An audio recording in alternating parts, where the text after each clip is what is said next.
everyone, this is Rayma. So in my last video you saw that I had a hand pulled noodle adventure in Singapore, but I didn't quite get the hand pulled noodles that I was hoping for. So I resolved to instead make my own, and I'm going to be using this recipe developed by Jason Wang from Xi'an Famous Foods, and he has a biang noodle recipe here, and he says that you can make the dough 3 days in advance. So I already have dinner plans for tonight, but I'm gonna go ahead and get this dough ready so that I can pull my own hand pulled noodles at home and hopefully eat the best biang noodles on the island in my own house. All right, so come with me and I'll show you how to do that. All right, so all biang noodles essentially start with the same three components: wheat flour, a little bit of salt, and water. And for this recipe, I'm using a combination of Xi'an Famous Foods recipe, which seems very complicated from the cookbook, and Mike Chen's recipe from YouTube, which is his grandmother's recipe, which is seemingly not complicated. So I'm kind of combining them together, and I'm hopefully going to get something good. What I have here is 3.5 cups of all-purpose flour. I think you can also use bread flour as well. I have 1 teaspoon of regular salt, and then I have a cup of warm water, which I'm going to then combine all together. And I don't have a KitchenAid anymore. I gave it away since moving to Singapore, so I'm going to just knead this by hand until everything comes together. Alright, so this is what the dough looks like after 10 minutes of intense kneading by hand. It's still very, very hard, and the gluten, as you can see, is not really formed yet. So according to Xi'an Famous Foods recipe, it looks like a bowling ball, doesn't it? I'm supposed to let this rest 4 times. See, very complicated. 5 minutes, knead again, 5 minutes, knead again, 5 minutes, knead again, 5 minute kneading, and 5 minutes rest for a total of 15 minutes. Then a big 4th rest, that's an hour. And then you prepare the noodles at that point.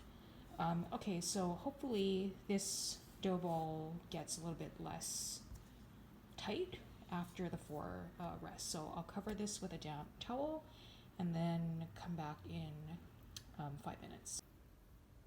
Alright, so this is what it looks like after resting for 5 minutes. Thank you, Nikkei, for this cute towel. Nikkei's my sister. She got that for me when she went to Japan. Alright, so I'm going to knead this for a couple minutes and then let it rest again for another 5. Alright, so this is what the dough ball looks like after a minute or 2 of kneading. It does look a little bit stretchier. It feels quite a bit stretchier. Alright, so I just have to do this 2 more times. So I'll cover it up again with the moist towel from Nikkei.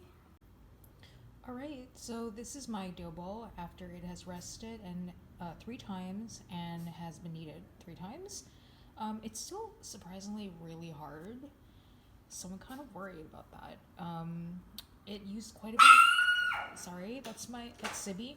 It used quite a lot of less water than the recipes I've seen on YouTube, but it still needs to rest for 1 more hour. So I would do that now. I'm gonna roll them out into appropriate sized little sheets, and then I'm gonna oil them, let them rest for an hour, and then at that point they'll be ready to biang, roll them, to toss them out, hand pull them. But we're not gonna eat them tonight. We'll just leave them in the fridge for tomorrow. Alright, so this is my dough that I've rolled out to about 1/2 inch thick. And I'm going to now use my bench scraper to cut it into 6 even pieces. And then I will try to roll the pieces a little bit thinner to get it down to about half the thickness, at about 1/4 of an inch thick. Alright, so let me do that now. Alright, so this is what they look like, and I'm going to roll each one and then oil them. Alright, so here are my rolled and oiled dough sheets. I have 6 of them in total, and I'm basically just stacking them up on top of each other. I oiled each one and I put them on oiled parchment paper just to save space in the fridge. They're about 3 inches by 8 inches or so, like the size of a pocket notebook. And tomorrow I will roll these out. So I'll just let them sit on the counter for an hour and I'll pop them into the fridge. Alright, so I'm going to use the flavor profile from the Xi'an Famous Foods recipe, which is crazily complicated and involves making a huge industrial batch of this sauce ahead of time, which I don't want to do. So what I have here in my mortar and pestle are just a tiny little bit of some of the spices he uses for that sauce. It's white peppercorn, cumin seeds, fennel, coriander seeds. And right over here, I have 4 garlic cloves and a little knob of ginger, which I've peeled. And I'm also going to crush that in the mortar and pestle once I get the spices ground up. And I'll use that as a base for my hot oil, which then I'll pour on top of the noodles with all of these freshly ground seeds and aromatics. So this is what it looks like with all of the spices. You can really smell that cumin and that coriander seed. I didn't really measure, I just made things up along with white peppercorns, and I added a couple sprinkles of this seemingly, from the way it smells, very spicy Thai chili powder to the crushed ginger and garlic. And I'm not going to add too much now because I have some chili crisp oil that I'm going to add as well, so that will be more spicy toward the end of the dish.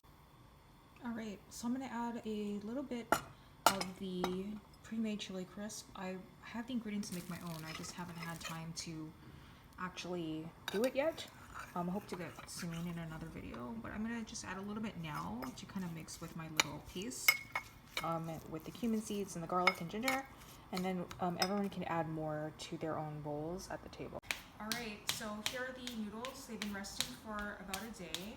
They're actually a little bit cold, so I wish I had taken them out of the fridge earlier. So what I did was I just basically used the back of that knife to make an indentation. You can see it right down the middle. They are kind of breaking at the end, so I feel like I have to thin out the middle by kind of holding it like this. And then this is where the biang comes from. Okay, this is kind of enough. Then you're supposed to kind of like section it, so kind of break it along the line that you made earlier, like this. And you can see it's all like one noodle, right? So I'm gonna do that for, how many of these do you think you'll eat? 2? 2, because I'll make 4 out of the 6 that I made. Alright, thank you.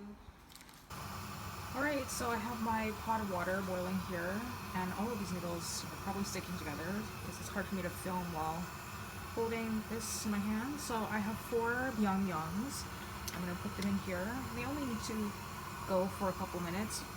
Unfortunately, I have to stop filming so I can put them in the pot. Right, so all of the biang are in the pot.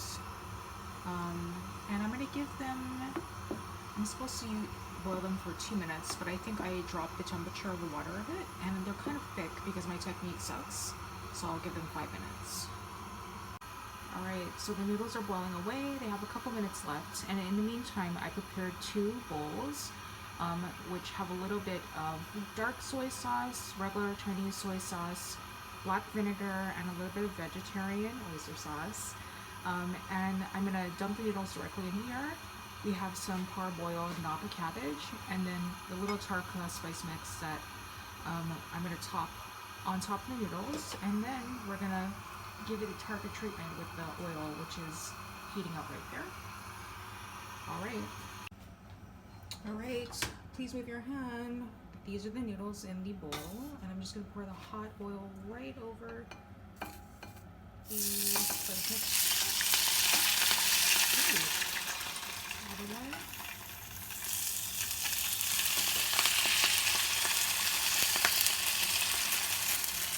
Right.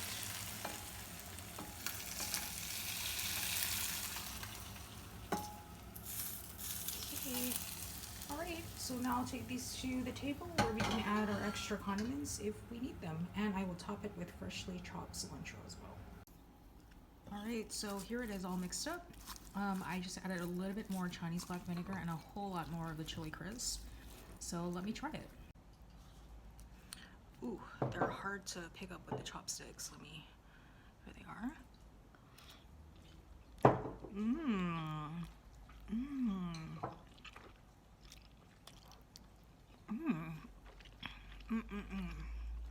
The noodles are too thick because I did not biang them. That's a verb enough. Mm. Mm. Mm. Mm. The Chinese black vinegar really lifts this dish. And the cilantro too. I used to be a cilantro hater, and I forced myself to love it, and I'm so glad I did. Mm. Mm. Mm. So, I have to practice my technique. Biang noodles are too thick, and I boiled them for about 8 minutes. And that shows you that they were just too thick because it was supposed to happen 2 minutes. Mm.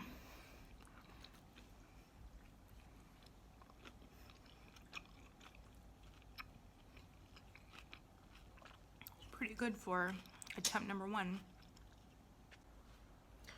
All right, so that was my attempt to recreate Xi'an Famous Foods biang noodles because I have not been able to find biang noodles here in Singapore. It's very hard to find.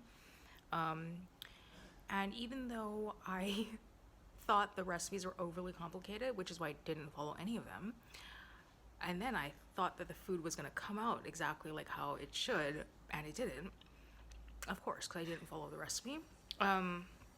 So maybe you do have to simmer the sauce for like an hour in advance.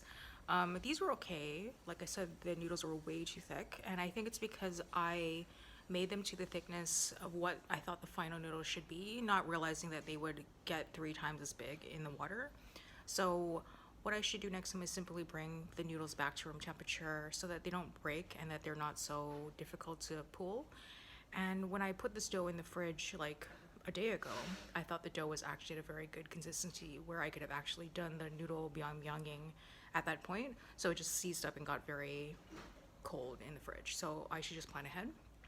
And I thought the sauce was really good, but it just needed a little bit more sugar. And I forgot to add the sugar and way more cumin and maybe even more garlic and maybe even more ginger and more aromatics. So yeah, I mean, I probably would never make the Xi'an Famous Foods recipes. It's just too complicated for a home cook. And I don't want a huge vat of noodle sauce in my house. Like, I don't need that. But yeah, I think if I get the noodle center, if I do this again, and if I maybe tweak the recipe, add more cumin, add more spices, even more garlic, even more chili, that this will be on its way to being an acceptable home-cooked biang noodle dish. So I'm happy I got to recreate this dish from my travels in Xi'an and in Flushing. My grandmother, who I never got to meet, was from Xi'an. It was really special for me and my sister to visit that city. It's an amazing city at the crossroads of the Silk Road, the historic capital of China, of Imperial China.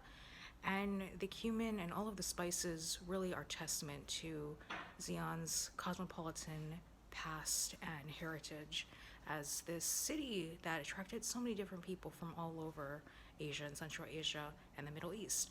And when I travel there, it feels so special to know that I have heritage there.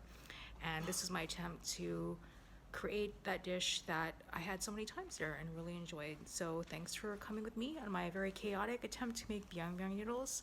And I will try this again and make it better next time. Thank you. Sydney, these people have been cleaning the building all day. I feel so bad because they're in this thunderstorm. And Sydney has been, this isn't the equivalent of like the front door porch with the burglars. Sydney has been screaming her head out of the window literally all day. Oh my goodness, Sydney. Oh my goodness, Sydney. Sydney, you're such a good guard doggy, huh? Protecting us from the bad guys that might come in the window, huh? Oh my goodness. It's okay, Sib. It's okay. Come here, Sib. It's okay. Yeah. Yeah. Oh my goodness. It's okay. Thank you.